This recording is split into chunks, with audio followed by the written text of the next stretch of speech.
En 2003, alors que j'étais en poste sur une plateforme de recherche offshore dans l'océan Atlantique, j'ai récupéré le corps d'un Bigfoot flottant en pleine mer, à des dizaines de kilomètres de toute côte. Ce que j'ai découvert lors de l'examen de cette créature a remis en question tout ce que je pensais comprendre de la biologie, de l'évolution et du monde naturel. C'est l'histoire que j'ai eu peur de raconter pendant plus de 20 ans. Mais à mon âge, j'ai décidé que certains secrets sont tout simplement trop importants pour être emportés dans la tombe. Certaines vérités exigent d'être dites, quelles qu'en soient les conséquences. 12 octobre 2003. J'avais 52 ans et je travaillais comme biologiste marine principal pour l'Atlantic Coastal Research Institute, en poste sur la plateforme Bravo, une plateforme de recherche et d'observation située à 70 km au large des côtes du Maine. La plateforme servait de base pour étudier les écosystèmes des grands fonds marins, surveiller les migrations de baleines le long de la côte Est, suivre les courants océanographiques et collecter des données environnementales pour les agences fédérales. Je m'appelle Dr Rachel Thornton et j'avais passé 28 ans à étudier la vie marine. J'avais publié des articles sur des sujets allant des formations de coraux d'eau profonde au schéma de communication des baleines à bosse, des organismes bioluminescents de la zone mésopélagique aux habitudes migratoires du thon rouge de l'Atlantique. J'avais vu des choses remarquables tout au long de ma carrière, des spécimens de calamars géants, des poissons rares, des grands fonds jamais catalogués, des formations géologiques sous-marines qui défiaient toute compréhension conventionnelle, mais absolument rien ne m'avait préparé à ce que j'allais rencontrer en ce froid matin d'octobre. La plateforme abritait un équipage de 14 personnes durant cette rotation. 7 scientifiques, 5 membres du personnel de soutien et 2 agents de liaison des gardes-côtes, présents parmi nous pour les interventions d'urgence et la coordination avec les autorités maritimes. La plateforme Bravo était une structure imposante, 49 mètres d'acier et de béton ancrés au plancher océanique, avec des laboratoires répartis sur 3 niveaux, des quartiers d'habitation pour l'équipage, de vastes espaces de stockage pour le matériel, un centre de communication et un héliport sur le pont supérieur. Nous travaillions généralement par rotation de 3 semaines, un rythme exigeant mais gratifiant que j'avais appris à aimer. La plateforme était devenue comme une seconde maison. Ce matin d'octobre a commencé comme tous les autres. J'étais debout à 5h30, bien avant l'aube, à vérifier les données de la station météo en buvant mon café dans le laboratoire principal.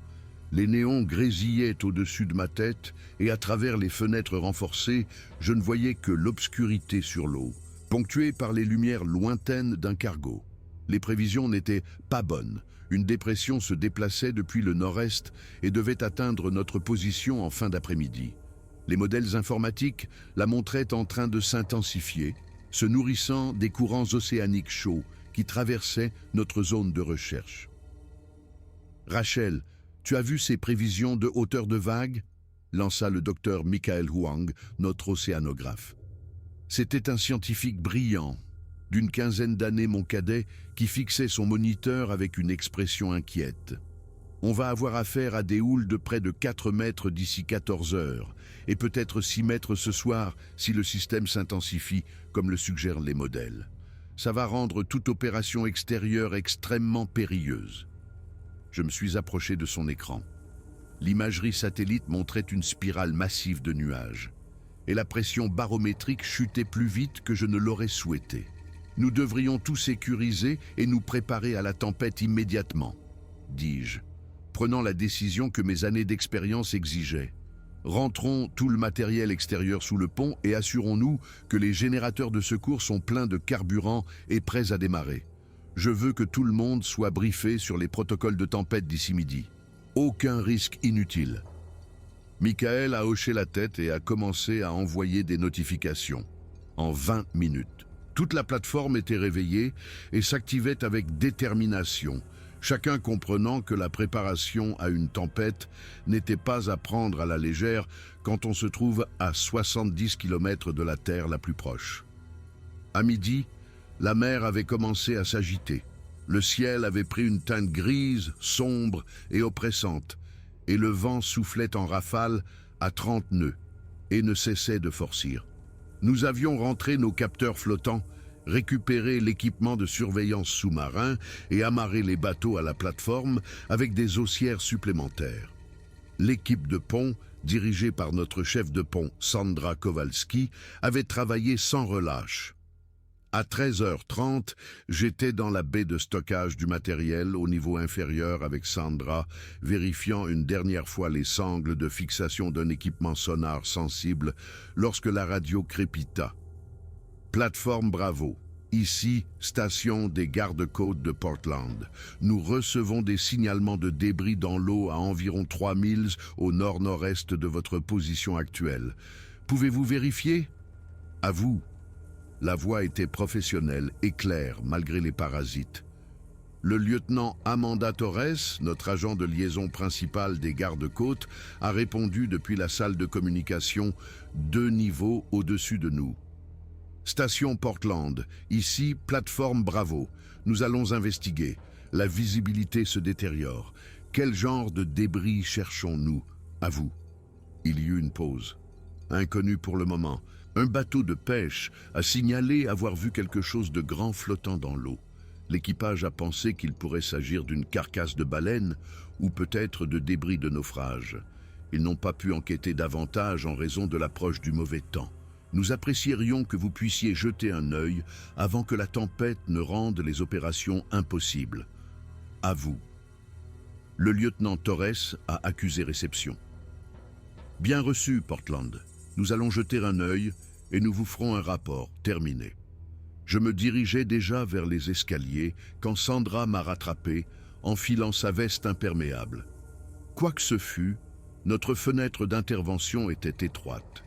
Chaque minute comptait. 20 minutes plus tard, Sandra et moi étions sur le pont d'observation avec des jumelles, scrutant la mer de plus en plus agitée. Le vent soufflait en fortes rafales. Peut-être 40 nœuds maintenant, et les embruns des vagues atteignaient le pont à 14 mètres au-dessus de la ligne de flottaison. « Là !» cria Sandra par-dessus le vent en pointant du doigt. « À 2 heures, peut-être à un demi-mille, quelque chose de sombre à la surface. » J'ai pointé mes jumelles et je l'ai vu, quelque chose de grand et de sombre, montant et descendant avec la forte houle. C'était trop gros pour être un phoque. La forme ne correspondait pas à celle d'une baleine. Il manquait l'aileron dorsal ou la nageoire caudale distinctive. J'ai baissé mes jumelles. « Faites monter le lieutenant Torres immédiatement, dis-je, et dites-lui que nous pourrions avoir besoin de déployer le bateau de sauvetage. Je veux aussi le maître Williams ici. Nous devons prendre une décision rapidement. » En 15 minutes, une équipe était rassemblée sur le pont inférieur près de la rampe de mise à l'eau. Le lieutenant Torres, Sandra, le maître David Williams et moi-même. La tempête arrivait plus vite que prévu. Nous avions peut-être 1 heure. La houle atteignait déjà près de 2,50 m. Quoi que ce soit là dehors, nous devons le récupérer maintenant ou attendre que la tempête passe, déclara le lieutenant Torres, dont je faisais entièrement confiance au jugement. Mais si c'est un corps, humain ou animal, il pourrait ne plus être là après la tempête. J'ai pris la décision. Allons-y, mais on fait ça vite et en toute sécurité. Au premier signe que les conditions sont trop dangereuses, on annule immédiatement. Aucun spécimen ne vaut la peine de risquer des vies. C'est bien clair pour tout le monde.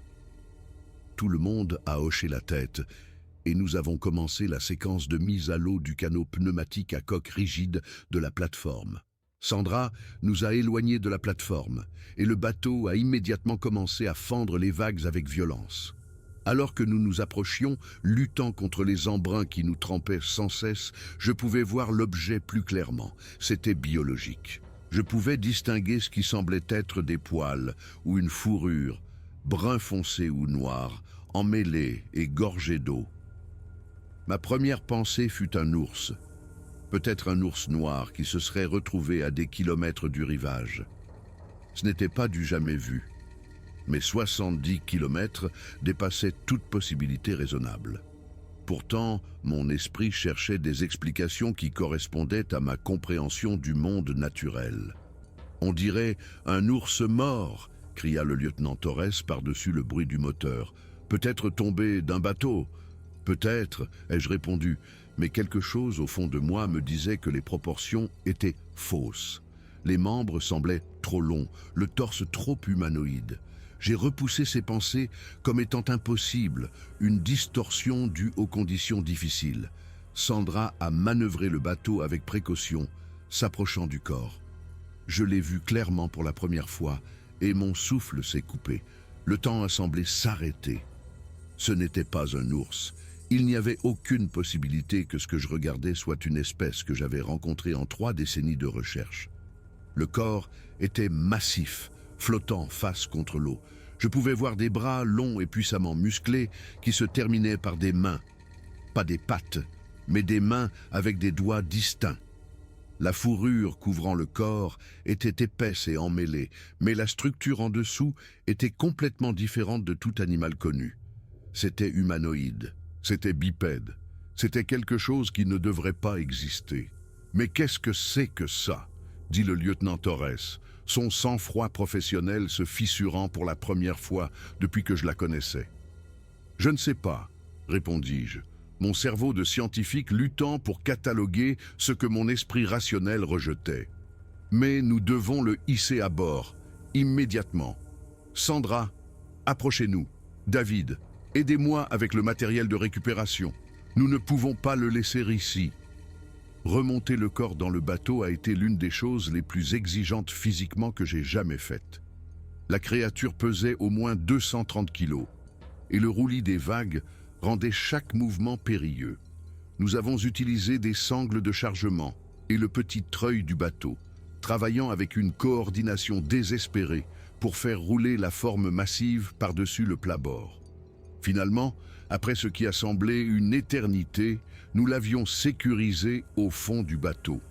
Maintenant qu'il était à bord, je savais avec une certitude absolue que ce n'était aucun animal répertorié dans les archives zoologiques. Le corps mesurait plus de 2,10 mètres de long, couvert de la tête aux pieds d'une épaisse fourrure brun foncé. Le visage était partiellement submergé dans l'eau qui clapotait, mais je pouvais voir une arcade sourcilière proéminente et une mâchoire lourde et puissante. Les mains étaient remarquables, avec 5 doigts, et ce qui semblait être des ongles plutôt que des griffes.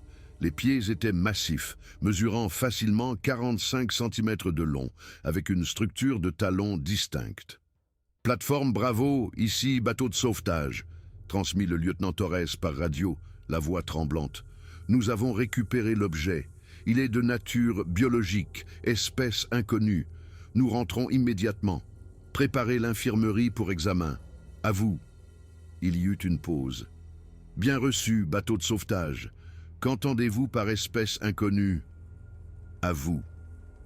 Le lieutenant Torres m'a regardé, la même question brûlant dans ses yeux. « Inconnu pour le moment, » répondit-elle finalement. « Nous informerons tout le monde à notre retour.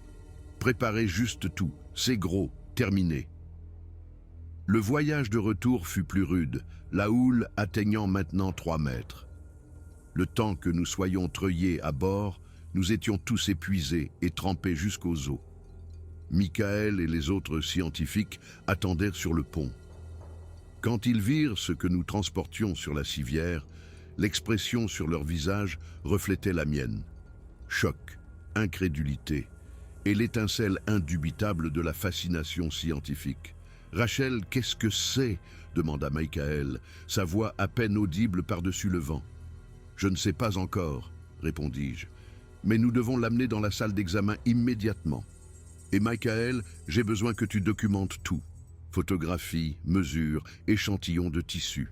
Je ne suis pas sûr que quiconque croira cela sans une documentation exhaustive. Nous avons déplacé le corps dans la plus grande baie de stockage que nous avons rapidement transformée en zone d'examen improvisée. Tandis que la tempête battait la plateforme à l'extérieur, je me tenais au-dessus du corps et j'en observais chaque détail. Les mains seules étaient remarquables, avec des proportions similaires aux mains humaines, mais à une échelle considérablement plus grande. Les paumes étaient coriaces et noires.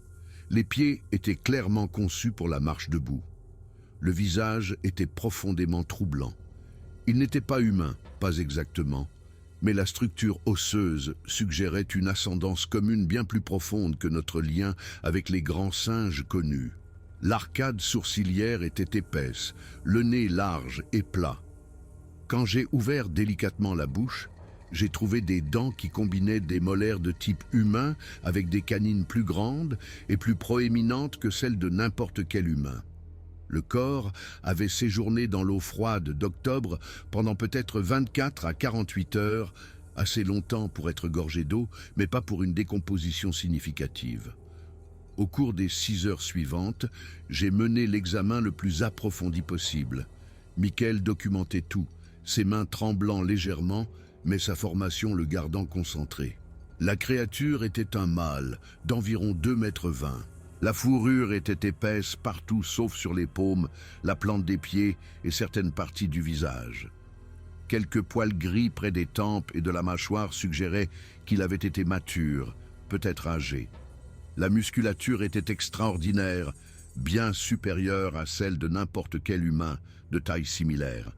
C'était une créature bâtie pour la puissance.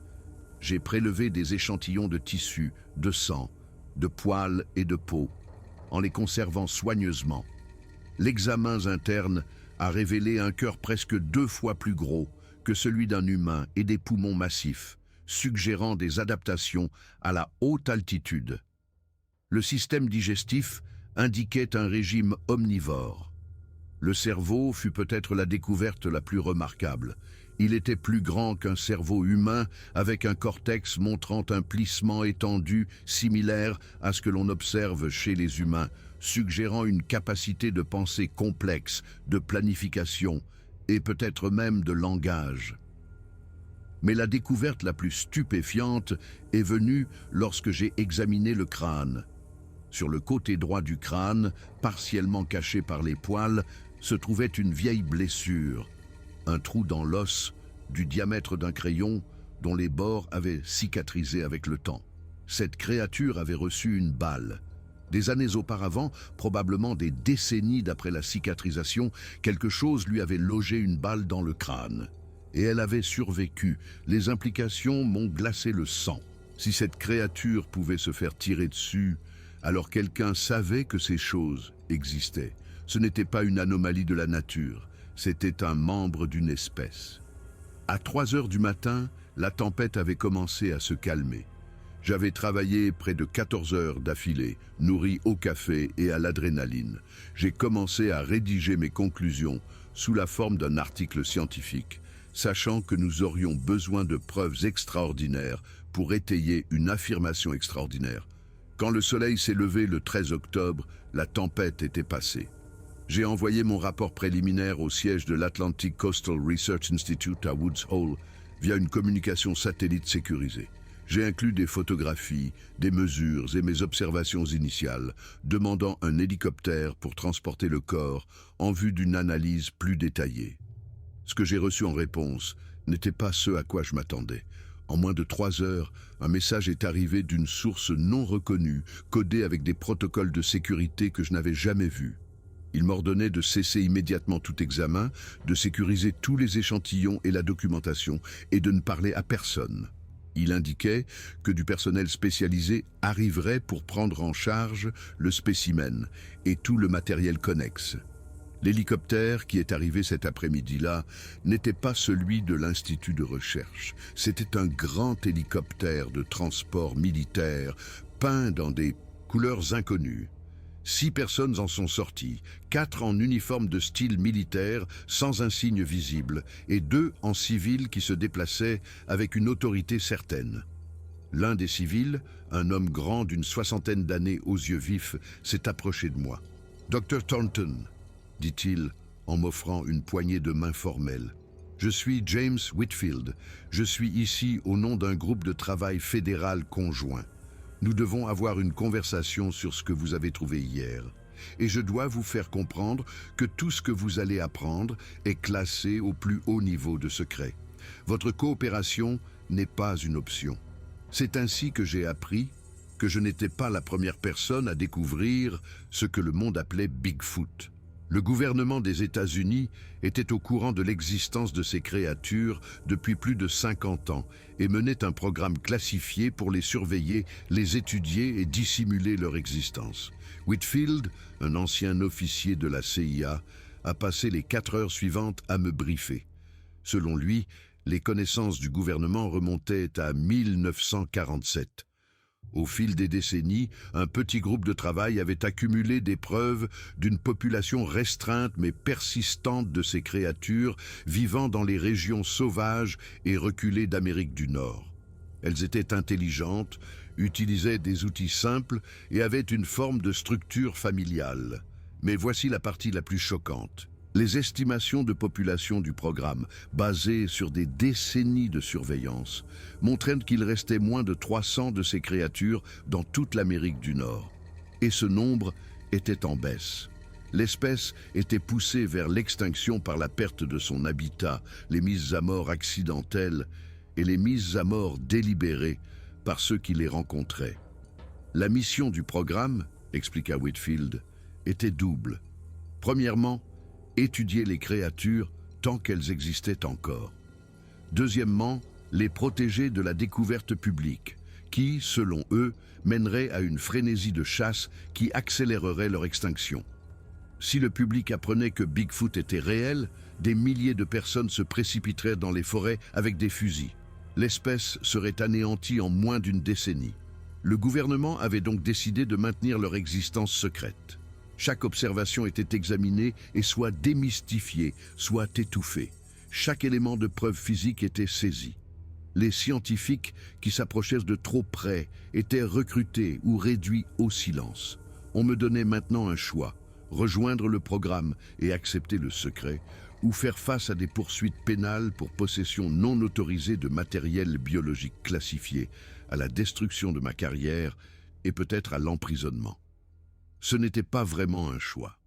Au coucher du soleil, j'avais signé une pile d'accords de non-divulgation et regardé l'équipe de Whitfield emballer soigneusement le corps et le charger dans leur hélicoptère pour le transporter vers une installation dont je n'étais pas encore autorisé à connaître l'emplacement. Les 22 années suivantes de ma vie seraient définies par cette décision. Le programme avait son siège dans une installation secrète dans la campagne du Vermont. J'y fus transféré en janvier 2004 et me retrouvai dans un monde que peu de gens connaissaient. Il était dirigé par le docteur Patricia Morrison, une femme brillante approchant les 70 ans qui étudiait ces créatures depuis les années 1970. Elle deviendrait mon mentor et mon ami.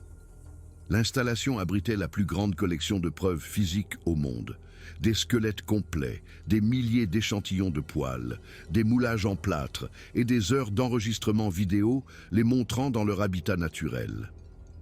L'analyse ADN du corps que j'avais récupéré a pris des mois, mais elle a révélé quelque chose qui a changé tout ce que nous pensions savoir sur l'évolution humaine. Ces créatures n'étaient pas des singes. C'étaient des hominidés, appartenant à la même lignée évolutive qui a produit les humains modernes, mais elles avaient divergé il y a entre 1 et 2 millions d'années. Elles étaient nos cousines évolutives, séparées par 1 million d'années de développement indépendant. La compréhension scientifique dominante était que les humains modernes étaient la seule espèce survivante du genre Homo. Voici la preuve qu'une autre avait survécu jusqu'à l'ère moderne, vivant à nos côtés depuis toujours. Le programme les appelait Homo silvestri, l'homme de la forêt. Au cours des années suivantes, je me suis profondément impliqué dans la recherche. Nous avons étudié leur physiologie, leur comportement, leur régime alimentaire et leur organisation sociale. Et nous avons observé leurs effectifs continuer de décliner. Quand j'ai rejoint le programme en 2003, ils étaient environ 300. 5 ans plus tard, 240. Le déclin était implacable, causé par la perte d'habitat et les mises à mort accidentelles ou délibérées.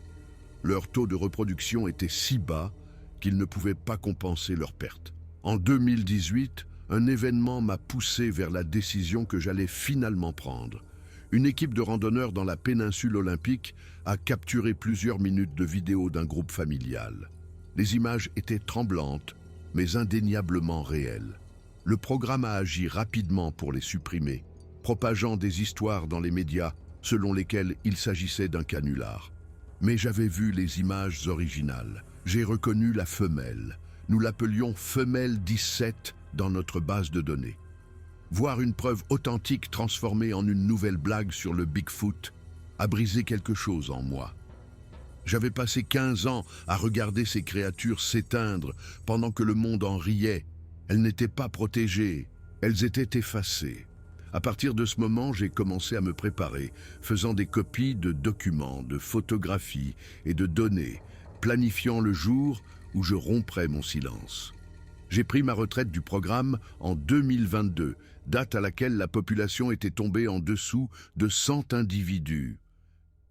Le docteur Morrison, qui dirigeait toujours le programme, a senti mes intentions. « Rachel, m'a-t-elle dit lors de mon dernier jour, quoi que vous envisagiez de faire, réfléchissez bien aux conséquences, pas seulement pour vous, mais pour eux. » Je l'ai assuré que je ne serais pas impulsive, mais je savais que ma voie était tracée. J'ai déménagé dans une petite ville côtière de Caroline du Nord, mais je ne pouvais pas cesser de penser à eux. En janvier 2025, j'ai pris ma décision. Je me suis assise à mon ordinateur et j'ai commencé à écrire ce récit. J'ai contacté des journalistes, des scientifiques et des groupes de conservation. La plupart m'ont ignoré, mais quelques-uns ont écouté. Et maintenant, j'écris ceci, l'histoire complète, sachant exactement quelles en seront les conséquences. Le gouvernement fédéral va me poursuivre. J'ai rompu mes accords de non-divulgation et violé les protocoles de classification. Je ferai face à des poursuites pénales. Je perdrai ma pension. Mais il reste moins de 80 de ces créatures. Dans une autre décennie, elles seront éteintes. Ce n'est plus acceptable pour moi. Pendant trop longtemps, j'ai cru que le secret était nécessaire. Maintenant, je comprends que mon serment protégeait un secret, pas une espèce. Alors, je raconte l'histoire. Je fournis les preuves, les photographies, les mesures, l'analyse ADN. J'ai assez d'éléments pour prouver que ce que je dis est vrai. Cela déclenchera-t-il une frénésie de chasse? Possiblement. Mais elles sont déjà chassées de toute façon, tuées par la perte d'habitat et l'indifférence, au moins qu'elles s'éteignent en tant qu'espèce reconnue, que le monde sache ce que nous sommes en train de perdre. Et peut-être, juste peut-être, la prise de conscience du public générera la pression nécessaire pour une véritable protection. Aux agents fédéraux qui viendront, je ne me cache pas. Je vis au 1847 Soundview Lane, Cedar Point, North Carolina. Je suis prête. Aux scientifiques qui analyseront ces informations, les échantillons d'ADN et les restes squelettiques sont stockés dans des installations classifiées. J'espère que ma divulgation forcera l'octroi d'un accès. Au groupe de conservation, il existe des endroits spécifiques où vivent les créatures restantes. J'inclus ces informations. Elles ont besoin de protection maintenant. Et aux personnes qui pourraient lire ceci et penser à les chasser, je vous supplie de reconsidérer votre projet. Ce ne sont pas des monstres. Ce sont des êtres intelligents qui ont des familles. Si vous en rencontrez un, s'il vous plaît, laissez-le simplement partir. Je ne sais pas si cette révélation les sauvera ou les condamnera. Mais le silence ne fonctionnait pas. Au moins maintenant, quoi qu'il arrive, le monde saura. Au moins maintenant, il y aura un choix. Le corps que j'ai sorti de l'Atlantique il y a plus de 20 ans a complètement changé ma vie. Il m'a accablé d'un secret que je ne peux plus garder. J'ai passé 22 ans à suivre des protocoles, et pendant ces 22 ans, l'espèce a décliné de plus de moitié. Il est temps d'essayer quelque chose de différent. Je suis vieille maintenant, et fatiguée. Je ne vivrai peut-être pas assez longtemps pour voir l'issue de cette rupture du silence.